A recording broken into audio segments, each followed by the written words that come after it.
Hi, I'm your Astro Weather Girl Kesenya here with this week's astrological weather report. Thanks for joining me here on my channel, Kesenya Moore. Now, before I get stuck in, I wanted to say that if you are interested in a personal reading with me, or if you're interested in buying any astrological products to help you learn or even teach astrology yourself, and if you're interested in learning more about astrology, then I have a great selection of services, learning products, teaching products, and webinars on my website, which is Guiding Star with Kesenya, and you can find that at the link below, or you can go to www.guidingstar.astrology.com and find all my good juicy stuff there. If you want to get in touch with me and order a reading or buy a webinar or any astrological products, then that's the place to go. And if you like what I have to share with you here, if you learn a lot from the videos that I produce, then I would be so honored if you'd subscribe to my channel. Like the videos as well. When we like a video or something on YouTube, then it actually helps promote it further afield so that more people get the chance to see the information. So do like the videos that you appreciate online, not just mine, but anyone else's. There's no harm in liking videos. And if you like what I share, I would love it if you'd subscribe. Your subscriptions help the work that I do and help me to keep producing the information on astrology that I do. So do please consider doing that. Thanks so much for letting me have a little spiel there. We are going to be looking at some really important energies this week. It is a super busy week in the astrological skies. I mean, it is so busy that this report, usually I break things down by sign. I'll give you like a half-hour introduction telling you this is what's happening, this is why this is happening, this is how you might feel, this might be the result of this energy, and you'll learn a lot of astrology that way. But because there's so much going on this week, it's just busy, I'm actually not going to break it down by sign. What I'm going to share is applicable to everyone, every single sign, moon sign, sun sign, rising sign, whatever you are. These energies I'm going to talk about apply to everybody. And I'm doing this because otherwise, if I broke these energies, and there's about 5 or 6 of them playing out this week, if I broke them down by sign, then we would be here for at least 3 hours and it would drive you all insane, and me too. So stick with me for this one and know that everything I'm talking about will be applying to you, and you can apply it to your personal life. So the first energy is occurring on the 12th of February. And what this is up here, whoops, should be up here. Up here, we have lovely little Mars, and it's been transiting through the sign of Sagittarius for a little while now, and it's going to hit 26 degrees on the 12th of February. What does this mean? What's significant about 26 degrees? Well, it happens to be the degree of the Galactic Centre. 26 degrees is lined up directly with the womb of our Milky Way galaxy, the big black hole at the center of it all. Now, I've talked about this in other videos before, if you've caught this, but I'll just reiterate a couple of key things about the Galactic Centre and what it actually means. As I said, it's the womb of our galaxy, and there's so much symbolism that goes on with that womb of our galaxy.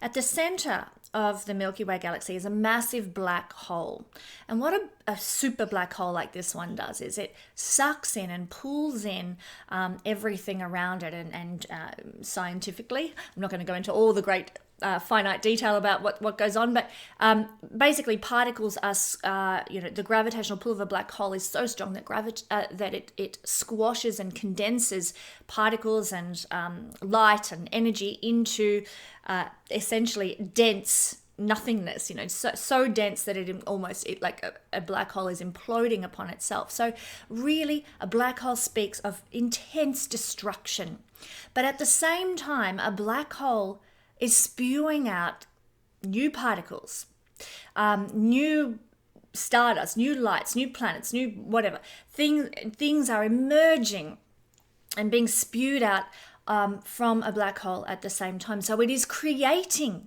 newness as well as destructing, being a destructive force for the things around it. There's lots of great documentaries that you can view about the process of a black hole or how a black hole works, if you jump on YouTube and have a look, there's heaps of information out there if you're interested in this. But the overall theme astrologically that we're looking at here is one of destruction and birthing and creating. It's one that it's linked, they're the same. Very kind of similar to what we see in the 8th house. And Pluto kind of gives this energy to us astrologically as well. And the sign Scorpio. What do these three have in common? Scorpio, 8th house, and Pluto? They're about transformation. They're about death and rebirth. So they carry this similar tone to it of the cycle of death and rebirth. I mean, we don't have to look very far to see that cycle playing out everywhere, all the time. There is expansion, there is contraction. There is expansion, there is contraction. Look at the seasons. Winter comes, everything dies down. And then things burst into life and bloom to summer. And then autumn comes and things start to contract again. And that's just a continual cyclical process, like a heartbeat pumping blood in, out, cyclical process that's happening in the seasons around us. Our emotional lives can be like this. You know, everything's going wonderfully well and we're on top of the world and the sun is shining and the birds are singing. And then we contract and we have periods of, I just want to be by myself alone because I need to process my heaviness and my sadness. And then we come out of that, and life is this ever continuing process of expansion and contraction on so many levels.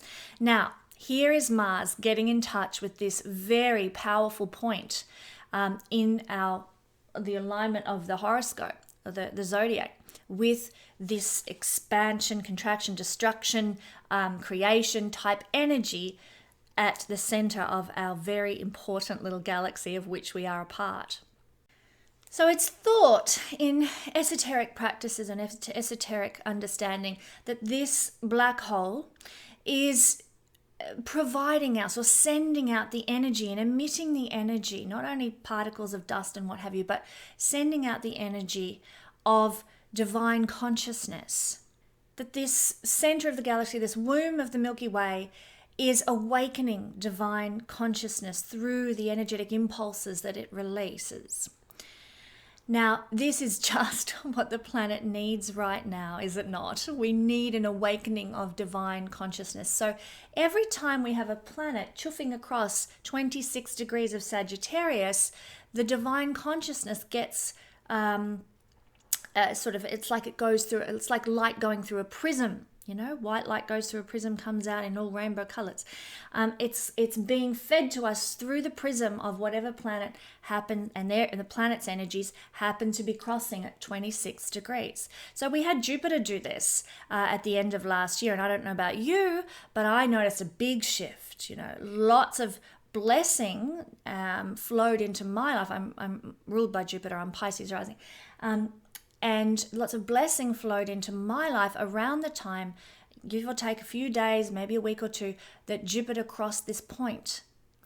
Now here comes Mars crossing this point as well. So we're going to get a hit of this awakening consciousness from the center of the galaxy that is transmitted to us via, all sounds a bit kooky, doesn't it? But through the lens of Mars now. We've had Jupiter with expansion, abundance, and growth, and his Jupiterian bigness and jovialness. Now it's coming to us through a hit of Mars energy. And as I said, it is what the planet really needs right now, because of course this expansion and contraction and then awakening of divine consciousness is exactly what this conjunction of Pluto and Saturn has been doing for the collective since the conjunction, well, basically for about a year actually, but the conjunction especially in January. The whole design of that is to purge and release what is not serving, to let go of old beliefs, old structures, old hierarchies, old power and control that is no longer helping humanity, and to let go of those things. Now that can be on a large scale, such as reshaping our spiritual beliefs and religious hierarchies and things like that. We see that happening, and governmental structures as well, and the sign of Capricorn also is brought about by that. Capricorn is a feminine sign. We're seeing a lot of attention towards the role of feminine and the ability for the feminine energy to have a sense of equality now, and sort of the overcoming, if you want to call it that, of the patriarchy. There's a lot of momentum around that now. There's a lot of momentum around getting things right, making sure that things are done properly now. So that's a lot of what we're seeing in personal lives and large scale on the planet with Pluto and Saturn conjunction. It's been building all year. It's going to play out all through 2020 as well. So this is a very pivotal time in our history. But this energy of purging, as I said, Pluto correlates to this whole death and rebirth cycle. And this energy of purging that is occurring is going to be felt again. Purging, releasing, and growth and emergence is going to be felt again with this hit of Mars on the 12th. There's going to be, on the 12th of February, an opening of our subconscious minds now to receive more of this divinely centered womb of the universe energy. And of course, as I've just described, this is going to continue this purging theme of Pluto-Saturn, getting rid of old wounds, purging them, releasing the outworn beliefs, the old karmic traumas that are sitting within you as well. And this is a slow process. It's not like ripping off a Band-Aid. Boom, there's the Band-Aid gone. Ouch, it hurts for a while and on you go. No, this is a deep cleansing, a deep purging. This is why it's taking so long, and why when Saturn is involved, things last for a long time, not just a quick fly-by-night. But then we come to Mars, and I hope I'm not losing you here, but then we come to Mars. Mars is a quick energy. Mars is fast, and it gets things done quick, and it's go, go, go, and now, and let's get on with it. That's the energy and the tone of Mars. And crossing the Galactic Centre, all about this destruction and creation, we're going to get a very fast hit now of something to do with our processing of death and rebirth, destruction and creation. Mars is very energizing. Mars is very action oriented.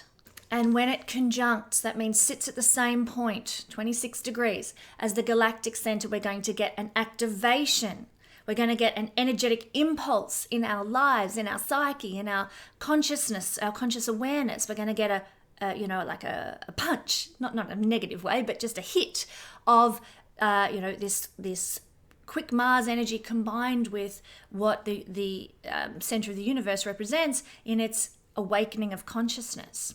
So we can expect that we'll get an activation of truth in our lives. This is happening in the sign of Sagittarius, which is all about the truth. So truth might be revealed to you in your personal life in some way. This might mean suddenly a secret is revealed. Mars rules the sign of Scorpio, which is all about secrets. So a secret suddenly comes to light and is revealed to you.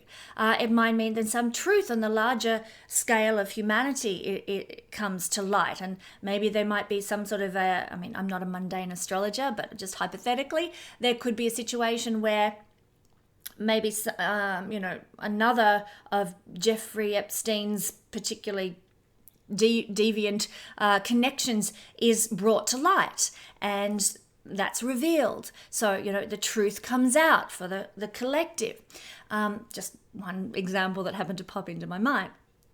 So something will be revealed, possibly on the collective level, but certainly in the lives of many individuals, and it'll be revealed suddenly, quickly, and incisively. Mars rules to cut. And so this will cut to the core. The truth will really slice into our lives in some way that's very penetrating, that's very powerful, and that is very revealing. Now, Mars rules young men, so it's possible that this experience, this sort of awakening, this truth revealed, might come to us through a young man. Mars is young men. So we might see some young man making a statement on TV and it just, just really hits us. Or we're listening to some wonderful YouTuber who we just get inspired by, and their words just cut to the core. They reveal to us who we are and the truth comes out. So it's through possibly some kind of young man or at least a youthful type energy that reveals this. And whatever happens for you personally, and for all of us, this is going to reveal something about our destiny and will energize us, because Mars is to energize. If you're feeling lackluster, just generally in life, at any time, look to where your Mars is, and it tells you in your astrological chart, Mars's position tells you how you can get more energy, how you can get more enthusiasm, how you can build your drive. Now, we have time, like expansion and contraction, we have times when we're feeling like we just need to sleep all day. Hello, I'm Pisces, that's me. We feel like we need to sleep all day. And then we have times when, look out, world, here I come, occurs in us as well. But this activation at the 26th degree on the 12th is going to cause us to be energized and enthused, interested, keen, amped up about our own spiritual awakening and about the awakening that is occurring on the planet.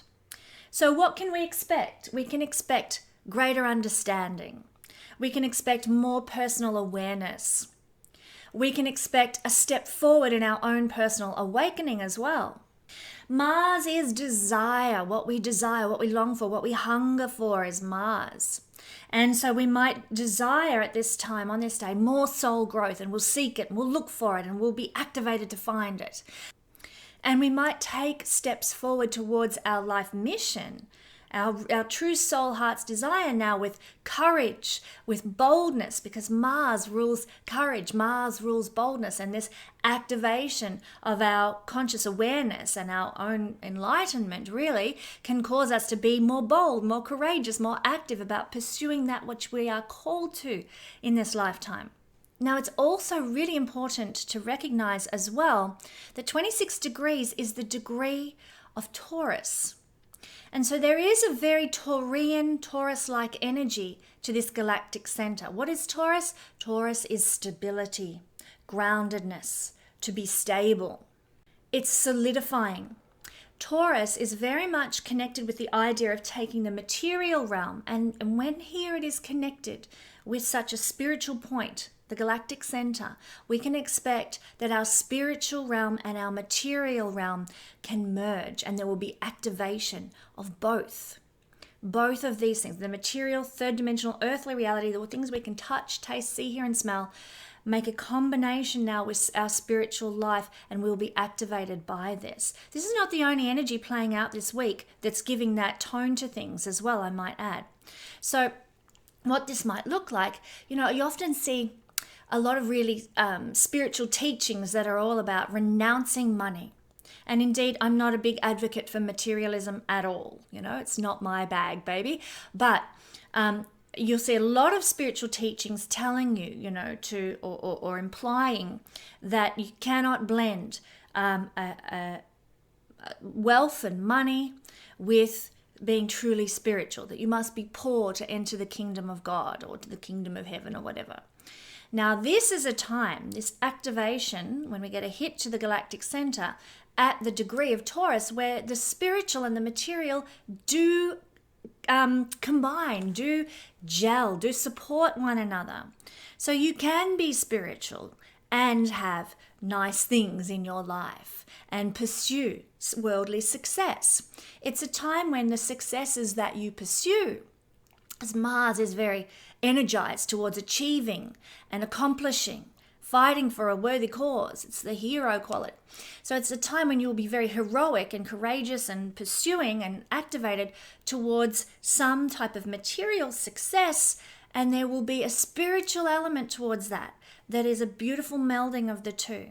So it could be that you're really activated to set up a not-for-profit organization that's going to bless some underprivileged people in the world. Or it could be that you are, through your, let's use Bill Gates as an example. Through his great wealth, what has he done? He's set up some fabulous charities and support groups and, using his money for good.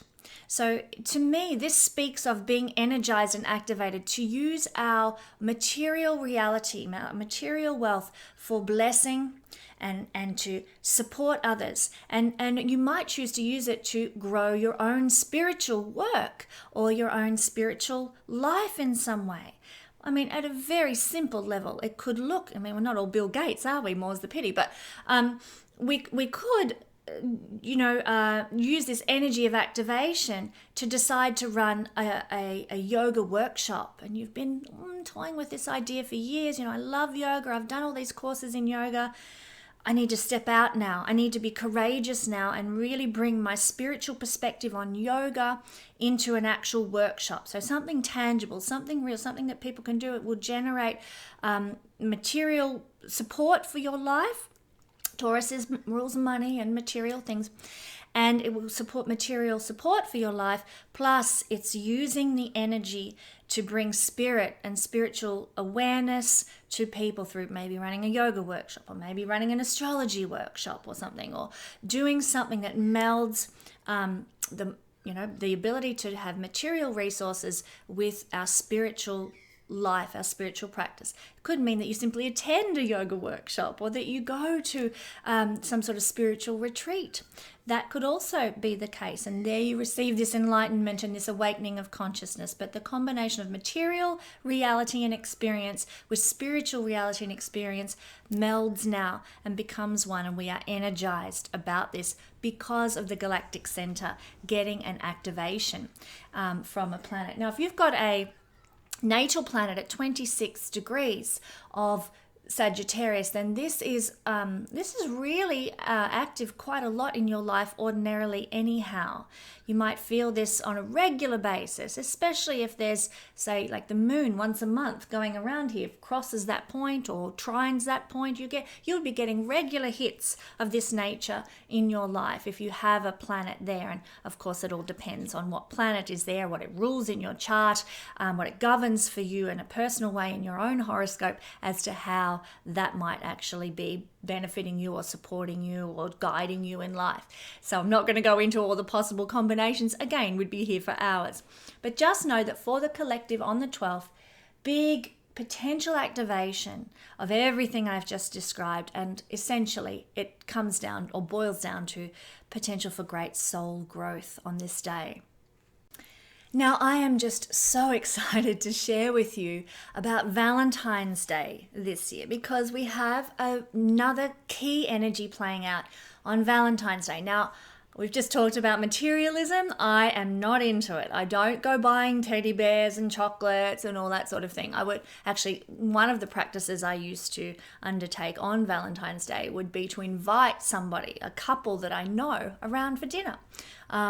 Particularly older couples who've probably lost the hey, Valentine's Day thing, and just make a special evening, have a nice dinner and make it fancy, a nice dinner party and special. I used to love doing that. I haven't done it for a while, actually, since I've had kids, but it was one of the things I used to love to do for Valentine's Day.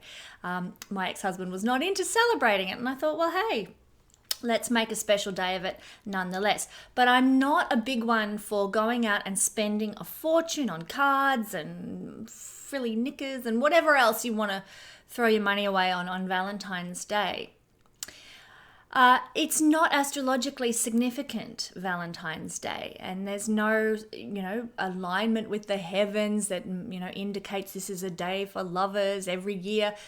It's not one of those key calendar days in an astrological year. But this year, we are going to have a very significant event to do with Venus, the planet of love, unfolding on Valentine's Day. This does not happen every year. This is quite rare. When I say rare, it's not rare like once every 12 years with Jupiter, but it happens twice annually, roughly. But the fact that it's falling on Valentine's Day is something of a rare occurrence. Now, what's happening is that Venus, where are we here? Where's lovely Venus? Here, Venus is here in Aries. And on Valentine's Day, Venus will be squaring the north node of the moon and the south node of the moon. So when this occurs in a personal chart, if you have a birth chart with a planet making an exact square, we have a very small, what we call orb with this one. There's only 1 or 2 degrees that we would use to define this. It's very pinpointed. When we have a planet squaring the nodes in a birth chart, it's called a skipped step. And in a nutshell, what a skipped step means, the nodes are very karmic. They speak to us of our past and our future, where we've been from, where we're going. And when we have a planet making a square aspect by a very small degree to these points, it tells us about something that we need to learn in this lifetime. A skipped step is exactly that. In a past life, we failed to learn the lessons of that particular planet. In this case, we're looking at Venus. In a past life, we may have failed to learn the lessons of that planet. And so in this life, there is a big emphasis and a big focus on us learning the lessons of that planet, the wisdom of that planet, and integrating that into our stream of consciousness as a soul. And so, for example, in my chart, Jupiter it squares my nodes. And so learning Jupiter lessons, expanding my life, growing my life, learning to not be afraid of abundance and prosperity, to not be miserly, but to be generous and to be larger than life. These are the lessons of Jupiter, are part of what I must integrate in this lifetime because I've neglected them for some reason or another in past lifetimes. So that's just one example. In this chart that's occurring on Valentine's Day, we will be having this skipped step of Venus occur generally for the collective. And let's face it, we all have many lessons to learn in each incarnation, and no exceptions with this one for all of us as well. And there will be things relating to each of the planets that we need to grasp and work through and integrate.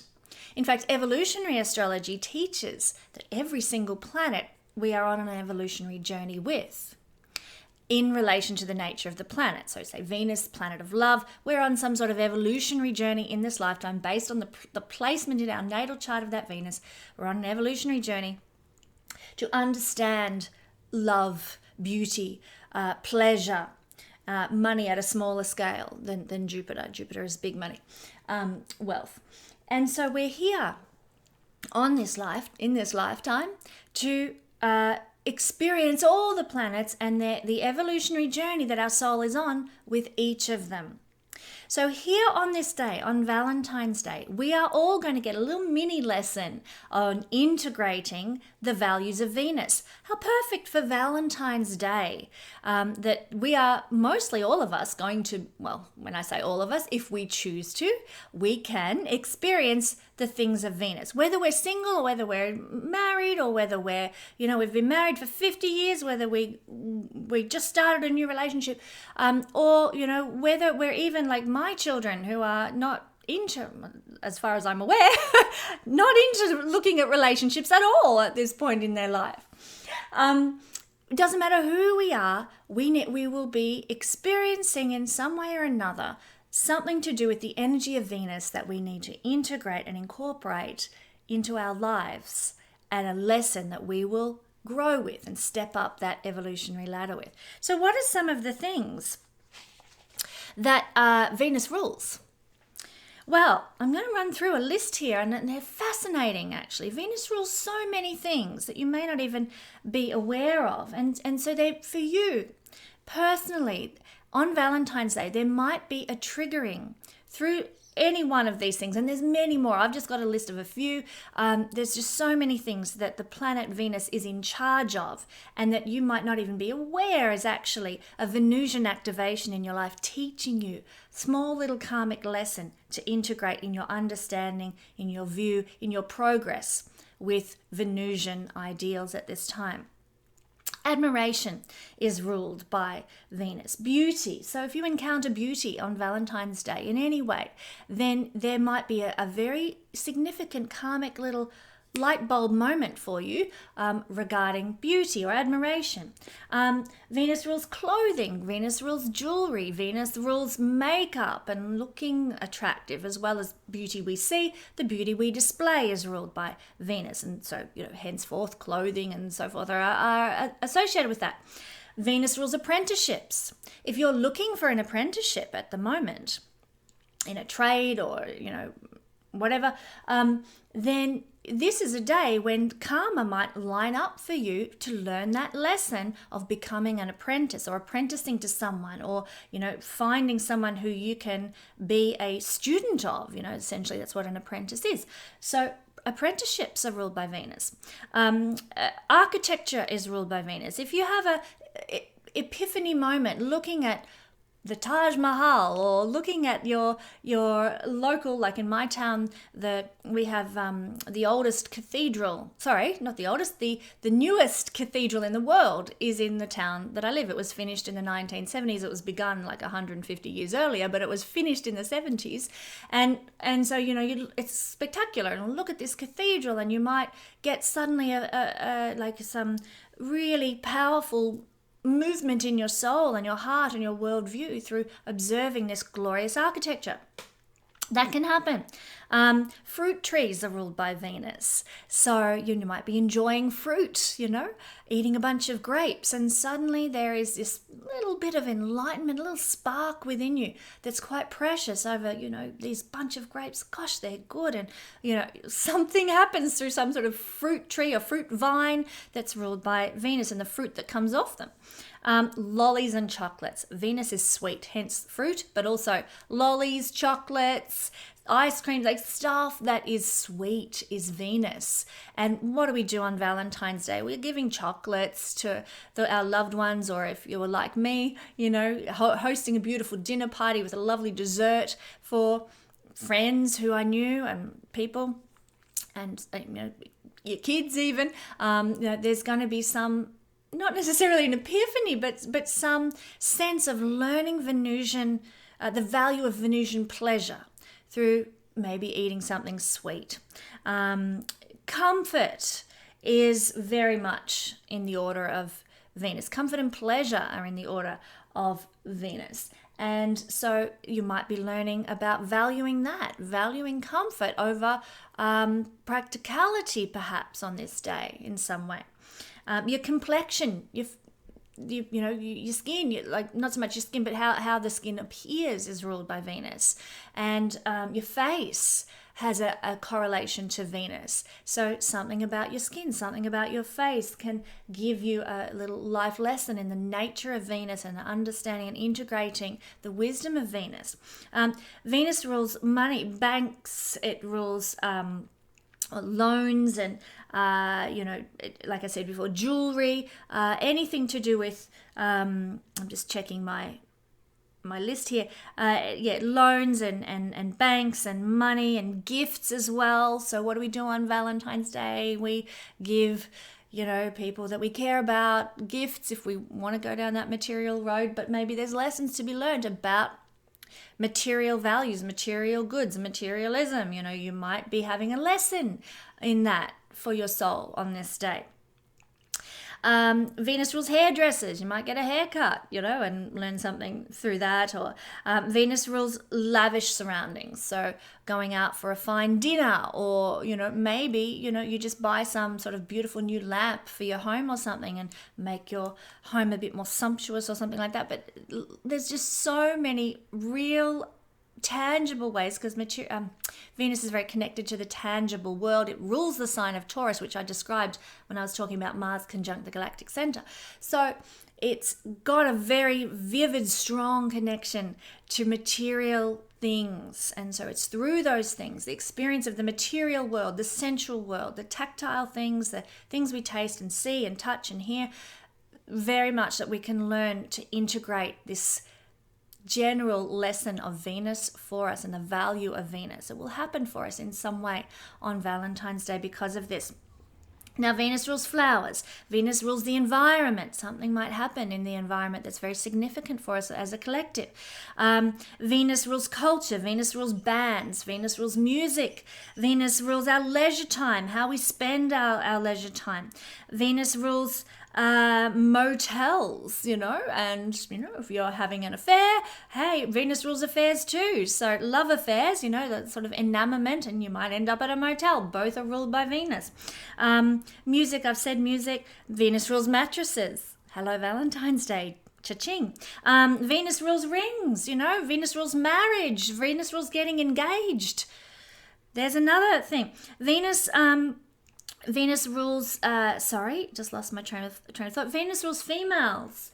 So female friends, female acquaintances, female lovers as well. Venus rules erotica. So this is like, hello, if you want this sort of thing, it's a great day where you're going to learn a lot and grow a lot from that sort of thing. Venus rules, I said perfumes and ointments. Venus rules parties. Venus rules puberty, going through puberty, and my kids are starting to hit that realm, and they're learning a lot, so there could be a significant moment of that in some way through what happens on the 14th. Venus rules the theatre. Venus rules studios, music studios and things like that. So it rules the voice and the throat. So singing, not so much speaking, but using your throat and your voice for beautiful things, like maybe recording a meditation or singing, or going to a studio and being a backup singer for something, or recording a podcast maybe or something.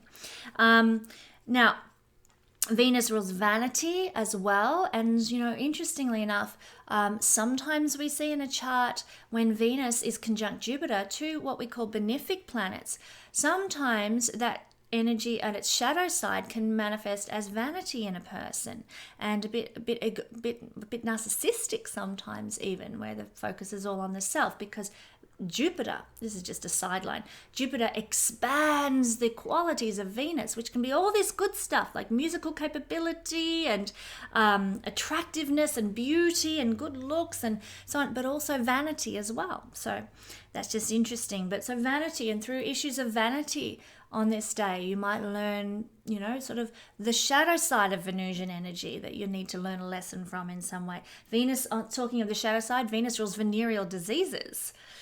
So there could be some heavy lessons of Venusian energy that, you need to sort of tap into and understand in some way. Hopefully not for most of my viewers, but this is what's Venus rules. Now, on the more deep and psychological side of Venus, Venus rules beautiful internal qualities such as chivalry, being a chivalrous person, being affectionate, being an affectionate person. Hello, going for a walk. Being an affectionate person. Venus rules stability and calmness. Venus rules forgiveness. So you might get an opportunity to forgive someone on this day. You might get an opportunity to be affectionate with somebody on this day. You might get the chance to show chivalry, a very lost, beautiful, ancient politeness. Chivalry. Gentility is ruled, and gentleness is ruled by Venus as well. Gratitude is ruled by Venus. So I want to encourage you, instead of, you can go to the material side with this Venusian day, this lesson day of Venus, but also don't fail to integrate the deeper core beautiful qualities of Venus, which is this gentleness, this gratitude. It's also it rules flexibility. So being able to bend like a willow rather than being stiff is also a lesson of Venus on this day. Romance is ruled by Venus. Yes, I mentioned that. Sex is ruled by Venus. Yes, mentioned that as well. Sensuality is a quality of Venus. The ability to feel at home with your body and integrate it into your body and the sensual nature of the human experience.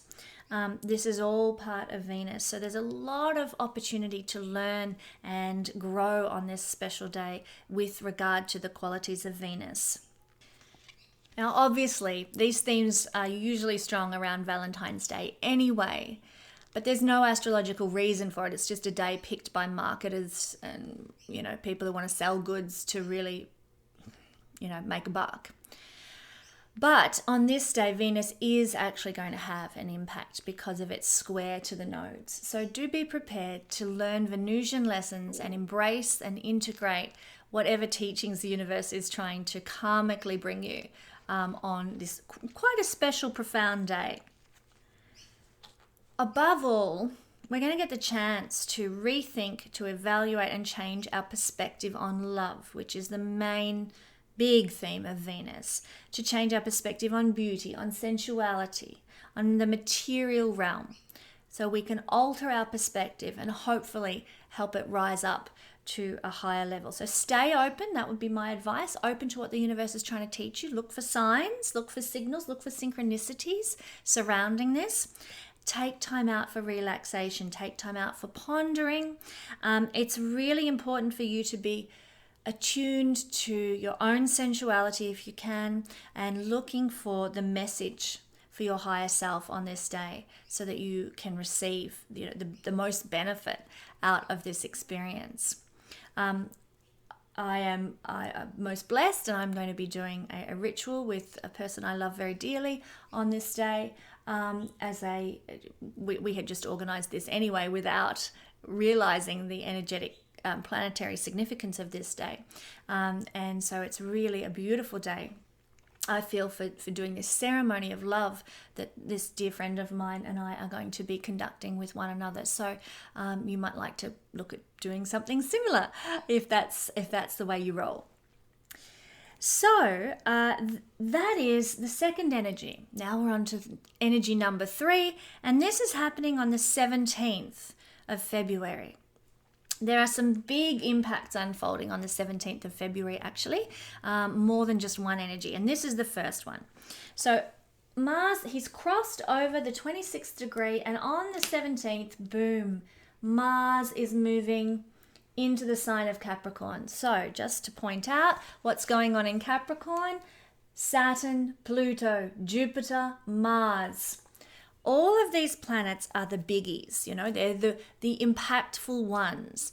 Every year, Venus, Mercury, and the Sun go through Capricorn. And every month, the moon goes through Capricorn. So they're regular visitors to the sign of Capricorn, and we don't tend to really notice their impact quite as strongly because they're quick and they move through it and they're there frequently. But when we have Saturn there, it's once every 30-ish years. When we have Pluto there, it's sort of, once every 240 years. When we have Jupiter, it's once every 12 years. And when we have Mars there, it's once every 2 years. These are the bigger energies. So they're more impactful. We feel them, we notice them, they hit us quite deeply with the themes of Capricorn. And of course, that depends on where Capricorn is in your chart, how that is likely to hit you very personally. And you probably need a reading to really explore all of these energies and what they're doing in Capricorn for you. But Mars is moving here to join this energetic thrust in Capricorn right now. But it's really kind of cool because we've got Mars in exaltation. Mars loves to be in Capricorn. It's like, hey buddy, how you going? Good to be in your house. That's the feeling of Mars in Capricorn. It's like, I'm right at home here. Let me be myself in this place. So very much exalted.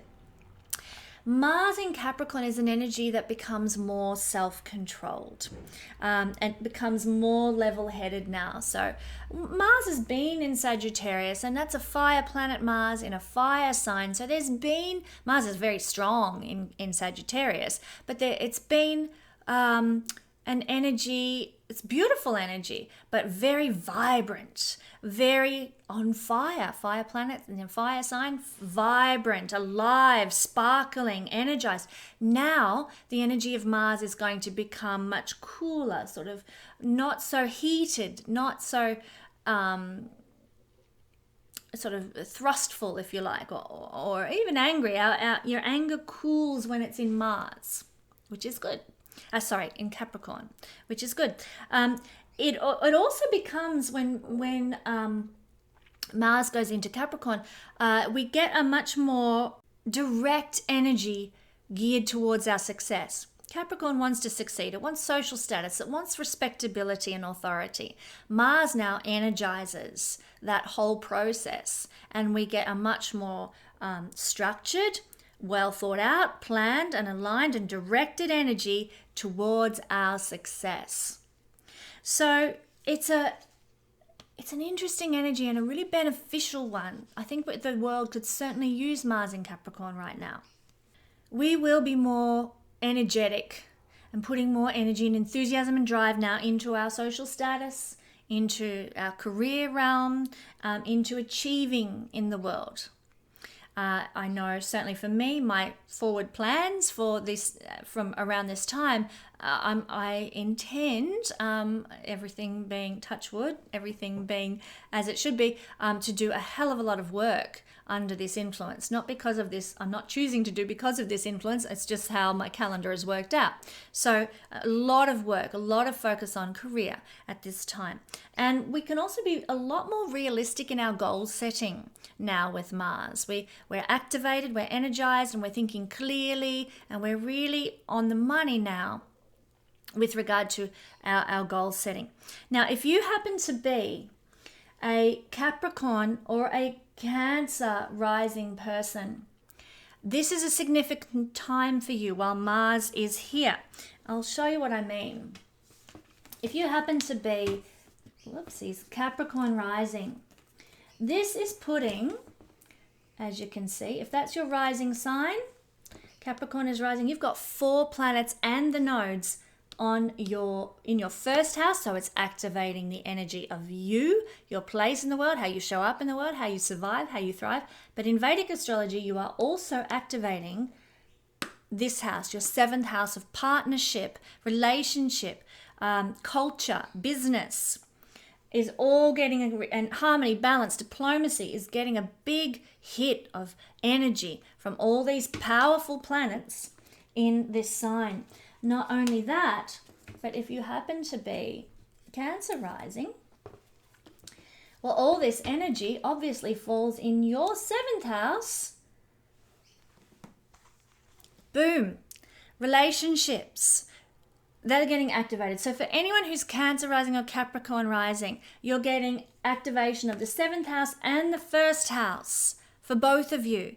It is going to be very much a big focus now for the duration of Mars in the sign of Capricorn. When you've got 4 planets and when you have 3 or more, in Vedic astrology, it's a trigger for relationship coming in and for activation of 7th house themes like I just described and 1st house themes. So you can expect that the relational tone of your life is going to alter significantly, grow significantly, shift and change and be restructured and energized now through these planets all being where they are. So if you know that you're a Capricorn or a Cancer rising, this is powerful for you. This doesn't apply to Capricorn or Cancer sun or moon, not at all. We're looking at, because your rising sign is either Capricorn or Cancer, it is the 7th house and the 1st house of your horoscope that's getting activated, okay? So you could if you're single, you could attract in a significant life partner through Mars moving into Capricorn. You could solidify a current relationship. You could get committed about a current relationship, especially if you're a woman. Because Mars in a woman's chart speaks a lot about the masculine energy that she wants to draw into her life.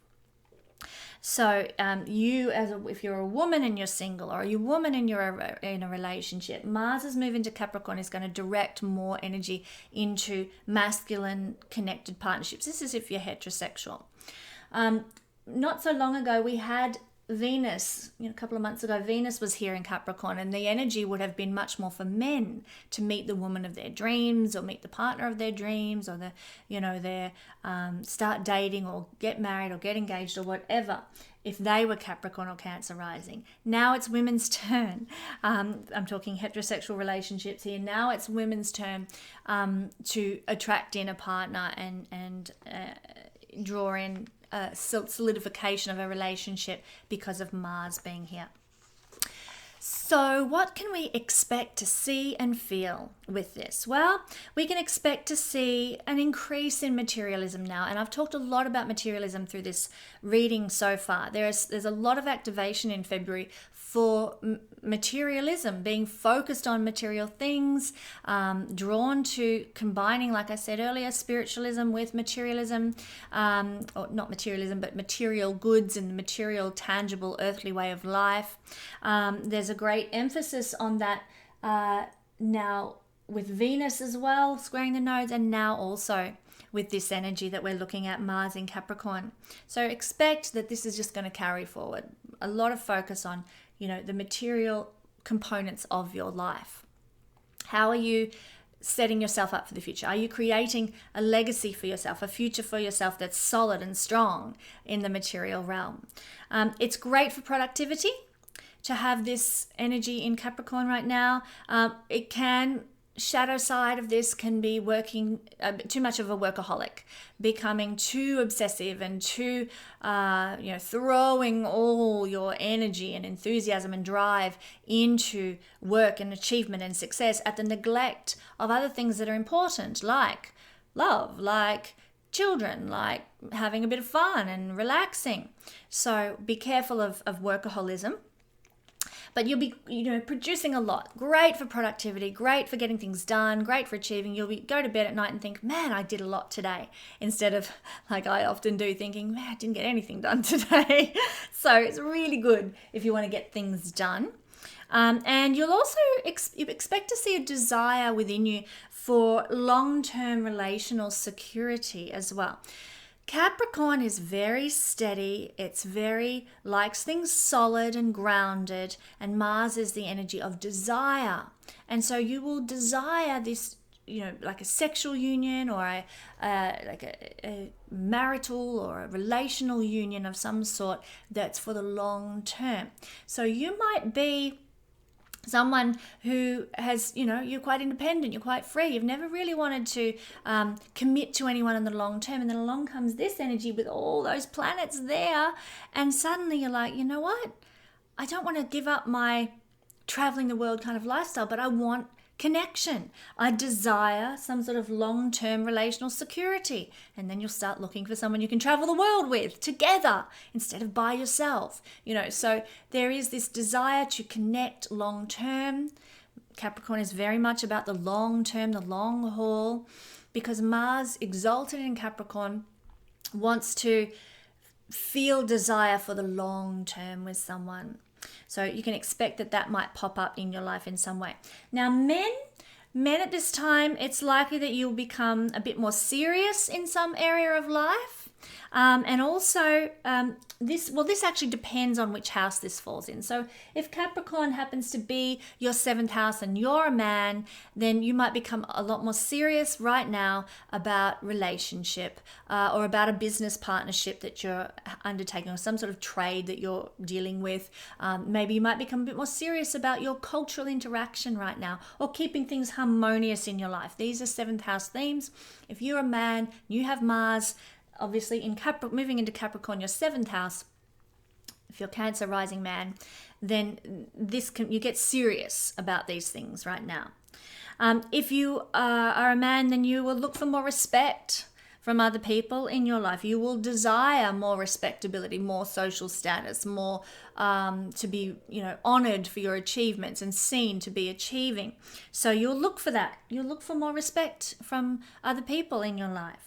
And you'll also have, with Mars in Capricorn, a need to prove your masculinity in ways that will depend on the house placement of Mars. So you need to know your chart for this. As I said, so many energies this week that I wanted to talk about. I'm not going to have time to go into them at an individual capacity.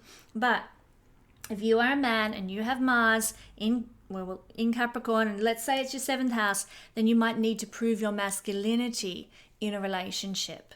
You might need to prove your masculinity in a business partnership, or you might need to prove your masculinity culturally to the world and, release some sort of creative endeavor that you have produced that displays, highly strong masculine qualities of courage and heroism and valor.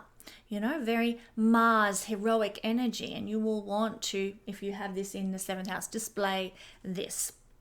If you had it in the 11th house, then you might want to display your masculine energy through friendships.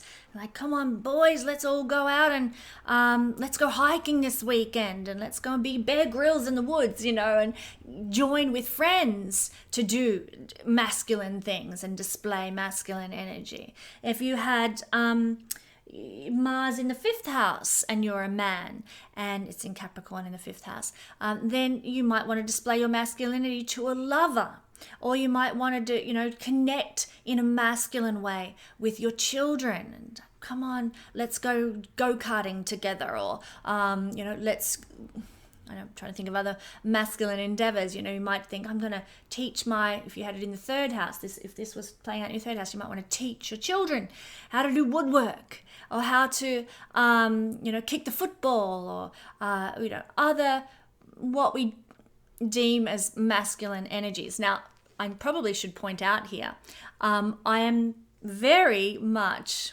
open to masculine, feminine energy being very fluid. So I'm talking in general here. Please, if you're a gender fluid person, do not think that I'm discriminating one or another, and only men do this and only women do that, because that's not my bag. I'm very much about equality between the sexes and the blending and the melding of masculine archetypes in a feminine body and feminine archetypes in a masculine body. Okay, so this is really, I'm being very, very general here, not trying to create division, not trying to, say blue for boys, pink for girls, because that's not my thing. I hate that. Just trying to give some examples of what men's energy, masculine energy, might be displaying as on this day. Now, on the converse to that, women who display a lot of feminine energy with Mars in Capricorn, they may tend to notice now in their lives that there are more men who are ambitious, men who are hardworking. They might pick up on the fact that, oh, my father, he's actually, I didn't realize how, really, survivalist he is, how keen he is to achieve. Or, oh, my lover's really suddenly become very determined and very hardworking now and really wants to achieve. So you'll notice that men in your life, and you'll come across men in your life who are driven, who are ambitious, who are hardworking now. As a woman, you'll also probably enjoy the company of men who are more respectful now. That's always very nice, because Capricorn is a respectful energy, and with the Mars there, it makes the masculine in our circle, in our sphere, more respectful generally. If you're a woman and you're living with a guy and he's a real dud and he's bashing you up and you're getting abused, get out. Don't sit there and think, oh, Mars is in Capricorn, now he's going to respect me. No. Use your common sense here. I'm talking very generally. You will be inclined as a woman to now come in contact with and notice more that men in your life are generally more respectful. You might be getting, let's use that example I just gave, which wasn't a very nice one, but you might be getting in a lot of trouble at home with a guy who doesn't respect you, but you'll be at work and you'll suddenly notice there's 3 guys, and gosh, they've gone out of their way to get me a coffee this morning, and they've asked about something significant in my life, or they've really respected me in some way, and they've shown me a lot of kudos. So you'll notice it. Just don't expect that the same old, if you're a woman and you're in a difficult situation with somebody, is going to change. You'll just enjoy more of respectful men, and men with more social status and more authority being in your sphere, in your circle, than you might do on an ordinary, in an ordinary situation when Mars isn't in Capricorn. Okay? Now, for all of us, man or woman, this energy is playing out until the 31st of March. So this is going to be here for, roughly another couple of months. And so we're going to be seeing this play out for a good deal of time, but it begins on the 17th of Feb. Moving right along now, the second energy that's playing out on the 17th of February is a beautiful sextile that's occurring, and this is happening between two of my favorite planets. I mean, they're all my favorite. I love them all, but we've got a sextile happening from Jupiter here right through to Neptune. Actually, Jupiter, to be honest, is not in a very appropriate spot there. He's about halfway through. He's at about, on the 17th, he will be at 17 degrees of Capricorn, making an exact sextile for a couple of days to Neptune at 17 degrees of Pisces. Now, there are going to be 3 hits of this energy throughout 2020. This is the first one, the first time these two are going to connect in this magnificently beneficial way. So this is the first. And this is a pattern. Jupiter sextile Neptune is a pattern that repeats every 4 years, and then every 9 years, and then every 4 years after that, and then every 9 years after that. So we see it not annually, and we see it a lot in our lifetime. But it's not a regular energy like, the sun crossing the Galactic Centre happens every year. It's not an annual regular event. This is something that happens, like I said, every 4 years, every 9 years, every 4 years, every 9 years. So it has a repeating pattern, doesn't happen regularly, but we have all experienced it before. So don't go thinking that because this energy is unfolding, I'm going to describe a lot of really good stuff about this, that, I'm going to, suddenly get some amazing miracle in my life and win Tats Lotto and, find the gold at the end of the rainbow or something, because Jupiter as well. No. You've had this before, so don't expect that it's going to be like over the top. But it is a beautiful holding space energy that the whole planet could really use right now.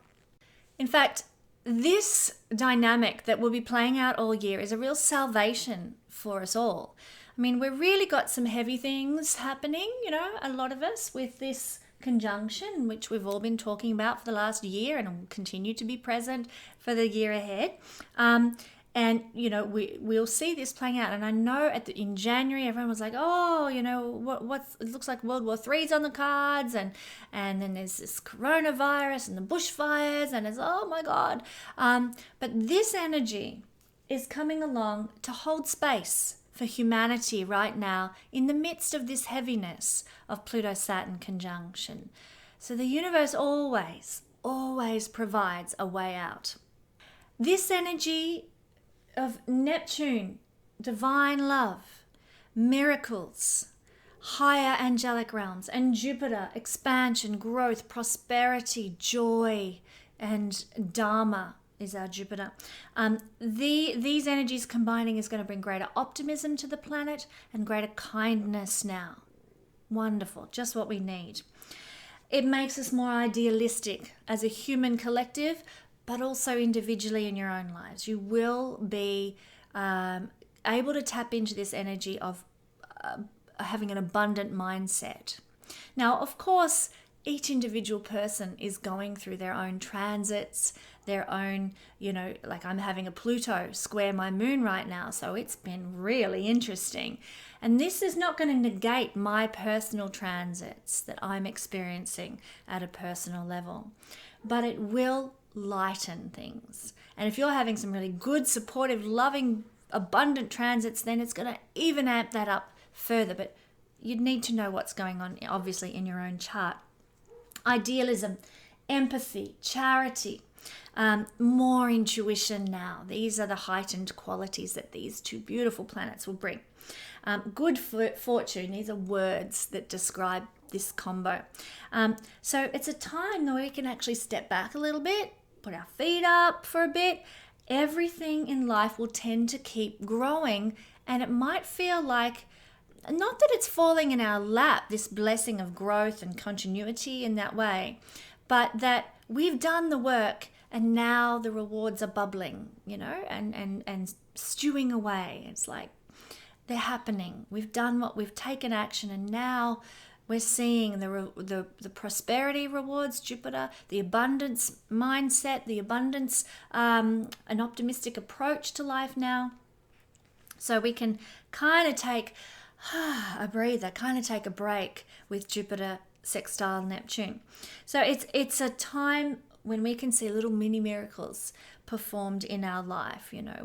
Let's say we put a video up on YouTube, and we've had, say, 30 people watch it. We're just getting our YouTube channel started, and 30 people have watched my video, and then Jupiter makes this connection, and it's really well supported in my chart, and boom, suddenly I go from 30 people to 300 people who've now subscribed. And so the growth is kind of bubbling along, ticking along. I've done the work, and then it starts happening. Just an illustration there. It's excellent for travel because both of these planets are connected with travel.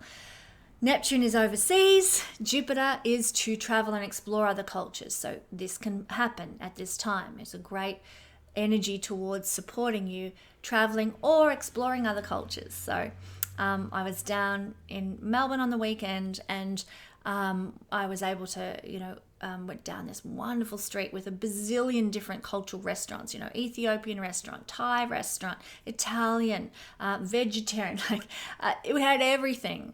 And, was able to immerse myself in these different cultural experiences through food. And that's a very Jupiter-Neptune kind of approach. It doesn't mean you have to actually go overseas. That can be very expensive and too much flying, and, it's not so good for the planet and that sort of thing if you want to get environmental. But this dynamic here says you can experience other cultures right now, or meet more people from other cultural backgrounds. It's brilliant for having big dreams, and I'm talking about night dreams and daydreams. So go there, do your biggest dreaming. And I've spoken about this in previous readings before, where our imagination is a manifesting tool. We can get so caught up, like as kids, we daydream all the time, and I was always being told off for looking out the window instead of concentrating on my maths or whatever. We daydream as kids. It comes naturally to us. And as we get older, we're so busy, life's so hectic, and we lose our connection to daydreaming.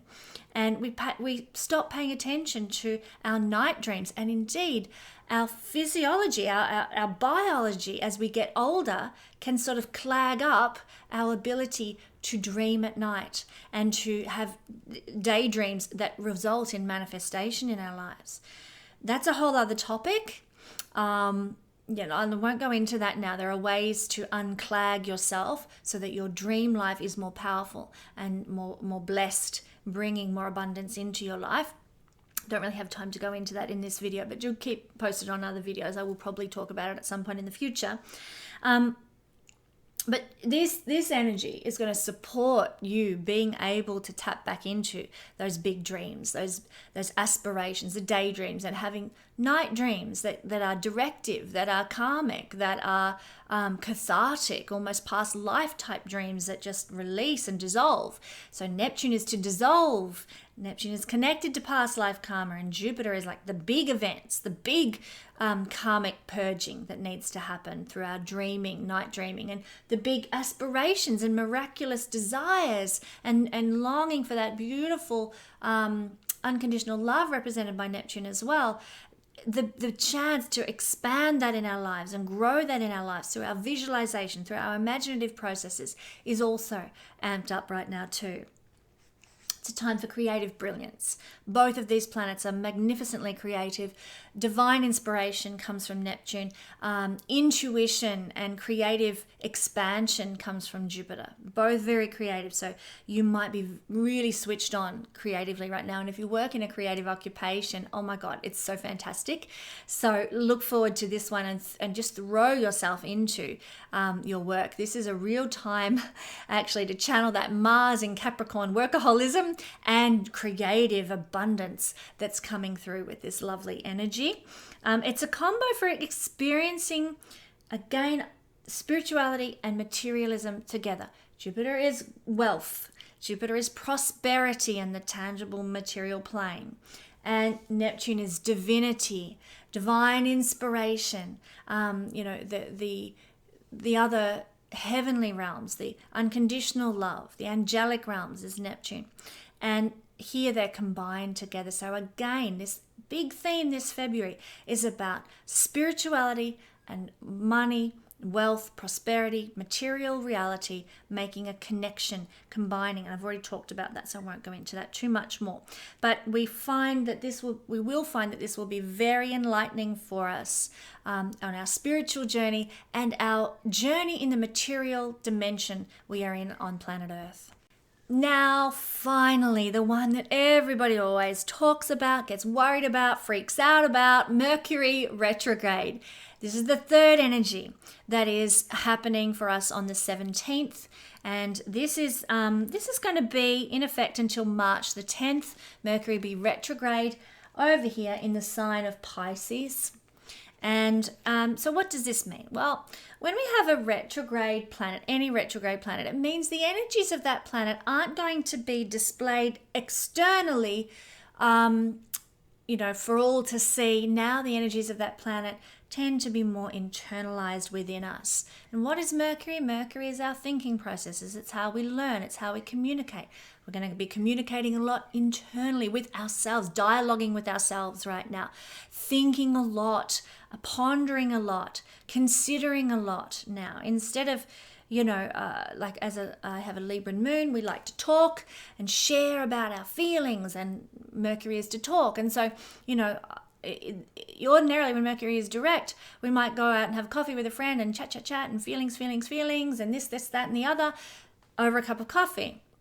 Now we're going to be more likely to have a cup of coffee on our own and ponder and think and journal and wonder and, go within and have that dialogue with ourselves now rather than externally.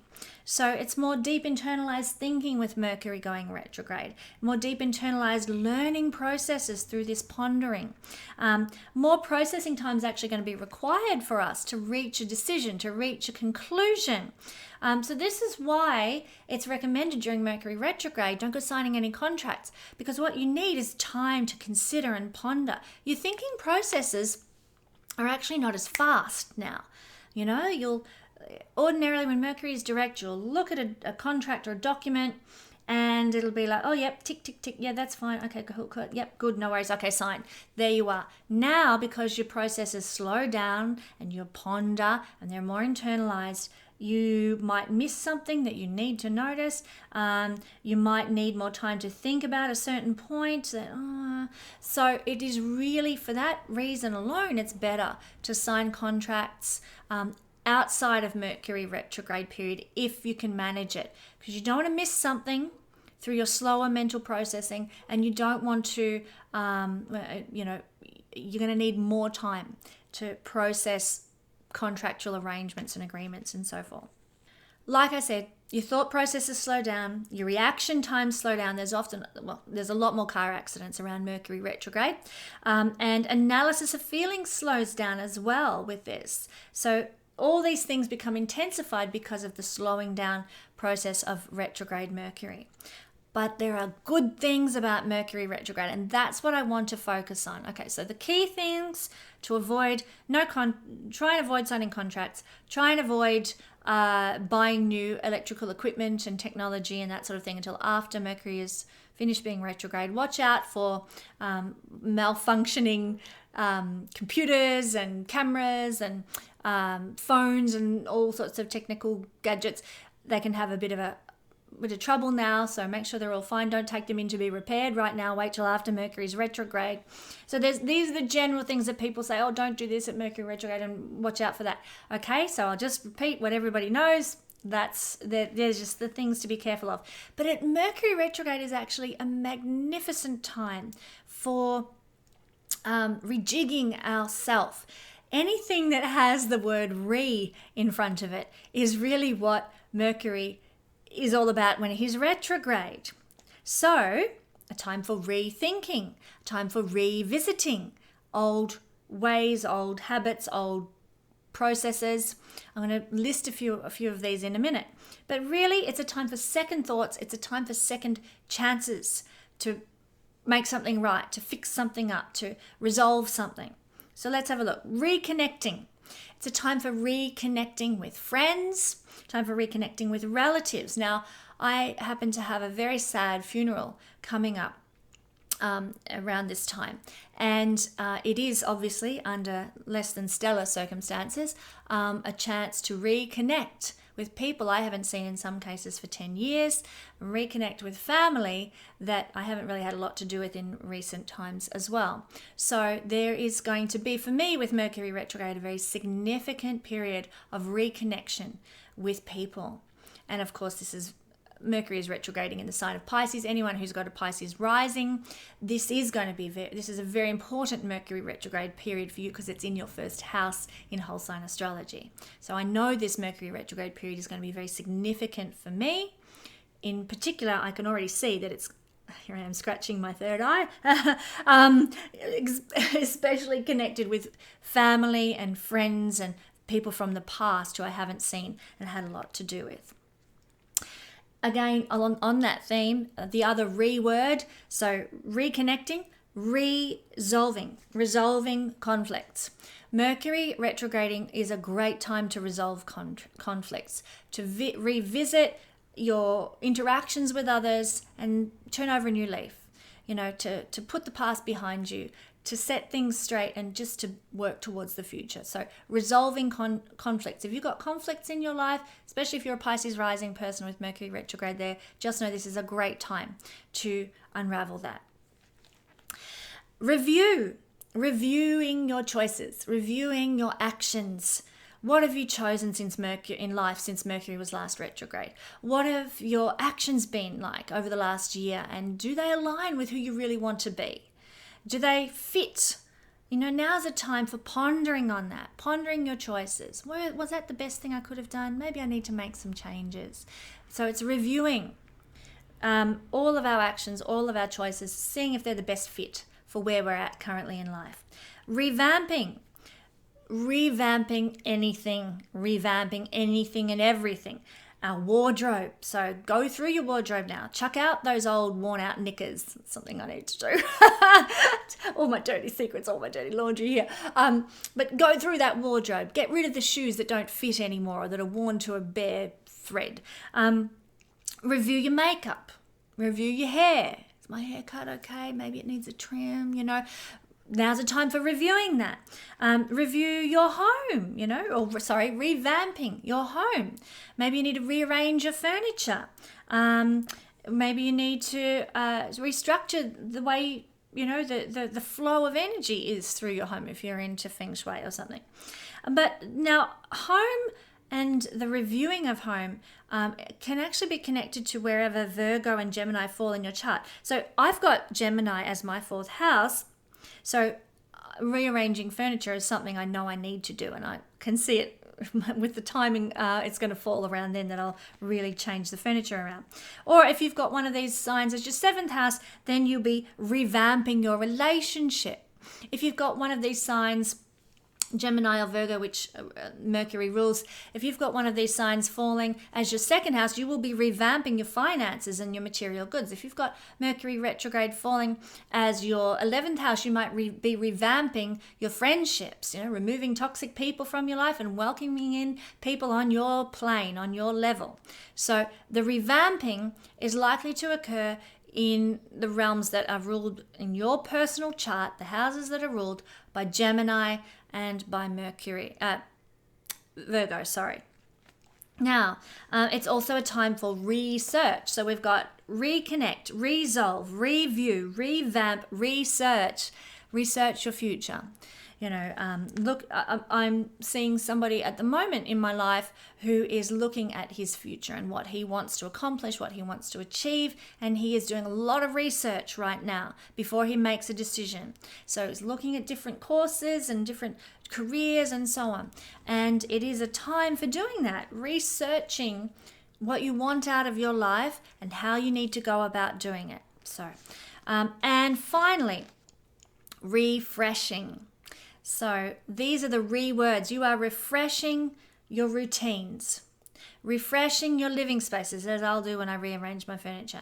You are refreshing your diet, even refreshing your friendship circles. You'll be refreshing your life. Now Virgo energy, which is ruled by Mercury. Virgo has to do with cleaning, cleaning things out, perfecting things, making things right, taking things from the dirty state to the purified state.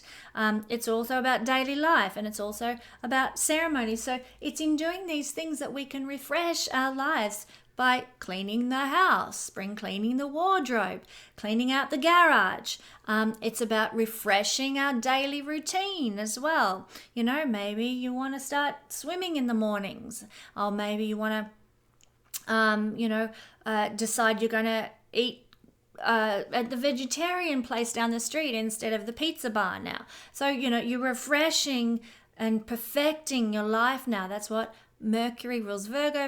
Virgo is about perfecting things, bringing ceremony into your life. It might be a big part of things now for you because Mercury rules Virgo, and Virgo is connected to the archetype of the priest and priestess, which is ceremonies and ceremonial practice to perfect life. So this is a time for refreshing everything.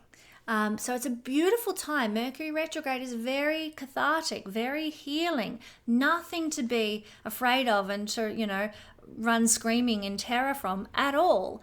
Watch out for the hiccups. Yes, be careful, be conscious. Try and act with as much presence of mind as you can muster during this time. But know that it's a time for reinvigorating your life, and in many, many levels, in many areas. So you get kind of a fresh start when Mercury turns direct on March the 10th. And on March the 10th, that's when we start to put things into action. So we've researched our future and what we want to accomplish, what we want to achieve. Let's take action. March the 10th, which will be here before we know it. We have redesigned our living room and rearranged our furniture, and March the 10th comes, and right, now I'm happy with it. Okay, yeah, that's good. I like it. We're home. We're solid here. So lots of reworking things, and on March the 10th, things solidify and things start to move forward. We can start putting things into action. So guys, thank you so much for joining me. It's been so much fun to get back into this. I know I've been away for a couple of weeks, just trying to get my kids started back at school for their school year, and I've really missed doing my videos. So thanks for joining me. It's been so much fun to explore these energies, and thanks for sticking through this whole big reading. I always close with a prayer, so I'm going to finish up now with that. Energy of joy, energy of love, energy of spirit, and the material realm. We thank you for the unity and the promise of February, this week in February. Thank you for all that these energies are going to bring us, the enlightenment, the love, the empowerment, the unity of spirit and matter. May we be open to the synchronicities. May we see the energy working in our life, and may we delight at how masterfully and exquisitely the universe has been designed to support us.